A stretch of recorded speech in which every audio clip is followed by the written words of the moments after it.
হাজার হাজার বছর ধরে রোগ জীবাণু না ছড়িয়ে পৃথিবীর জনবহুল 5 মহাদেশ থেকে মৃতদেহ সরানোর কাজটি শকুনই করেছে। শকুন মৃতদেহ না খেলে তা কুকুর, ইঁদুর, কাক ও পোকামাকড় খায়।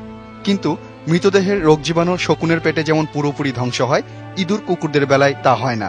অ্যানথ্রাক্স, যক্ষা ও খুরা রোগে আক্রান্ত গরু মরলে তা খেয়ে ফেলার পর শকুনের মলে কোনো রোগ জীবাণু থাকে না, কিন্তু কুকুর ও ইঁদুরের মলে তা থাকতে পারে।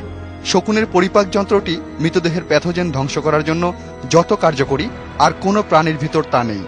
বড় প্রাণীর মোটা চামড়া কেটে তার ভেতর থেকে মরা শরীরের থেকে মাংস বের করে খেতে একমাত্র শকুন পারে। ওইভাবেই ওর ঠোঁট তৈরি, ওইভাবে ওর গলা তৈরি এবং ওর পাকস্থলীটা ওইরকম। গত 3 দশকে উপমহাদেশের শতকরা 95% শকুন মারা গেছে। বাংলাদেশে শকুনের কোনো হিসেব রাখা হয়নি, তাই সরকারিভাবে দেশে শকুনের সংখ্যা 2000 বলা হলেও বাংলাদেশ বার্ড ক্লাবের পর্যবেক্ষণ অনুযায়ী এখন মাত্র 200 শকুন কোণঠাসা হয়ে বেঁচে আছে। পশুর চিকিৎসায় ডাইক্লোফেনাক নামে যে ওষুধ ব্যবহার করা হয় তাই শকুন মৃত্যুর প্রধান কারণ।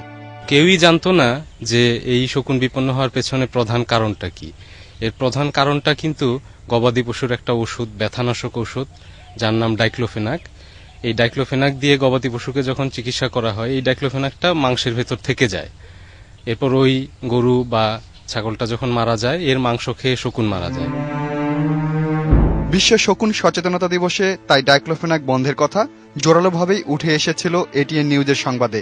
পরপর ধারাবাহিক সংবাদে শকুন বাঁচানো ও শকুনের জন্য মরণ ওষুধ ডাইক্লোফেনাক নিষিদ্ধ করার কথা বলা হচ্ছিল। তারই পরিপ্রেক্ষিতে গত সোমবার মন্ত্রিসভার বৈঠকে ডাইক্লোফেনাক বন্ধের সিদ্ধান্ত নেওয়া হয়। বিপন্ন শকুন ও জনস্বাস্থ্যের জন্য ক্ষতিকর ভেটেরিনারি ঔষধ ডাইক্লোফেনাক সোডিয়াম উৎপাদন বন্ধের প্রস্তাব অনুমোদন। এটি অনুমোদন দেওয়া হচ্ছে। উৎপাদন অবিলম্বে বন্ধ থাকবে।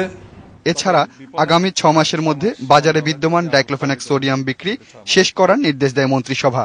এমন একটি সংবাদের জন্য এটিএন নিউজের শকুনের সংবাদ প্রচারের সফলতাকেই তুলে ধরছেন প্রাণী বিশেষজ্ঞরা। আমি এটিএন নিউজকে বেশি করে ধন্যবাদ জানাই যে তারা অনেক অনেক বেশি সক্রিয় ছিল এবং তারা সর্বক্ষণ বন্যপ্রাণী যে কোনো বিষয়ে তারা সর্বক্ষণ আমাদের সাথে যোগাযোগ রাখেন এবং তারা তাদের এই প্রচার, এই সচেতনতা শুধু মানুষের ভেতরেই না, যারা নীতি নির্ধারক তাদেরকেও যে সচেতন করে তুলেছে, এই ক্যাবিনেটের এই সিদ্ধান্তই কিন্তু সেটা প্রমাণ করে। সম্প্রচারের শুরু থেকেই বন্যপ্রাণী বিষয়ে অনুষ্ঠান ও সংবাদ গুরুত্ব সহকারে প্রচার করে আসছে ATN news.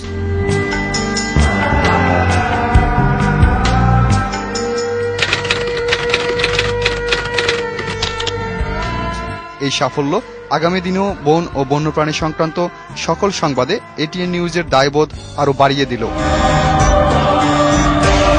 Hossain Sohel, ATN news, Dhaka.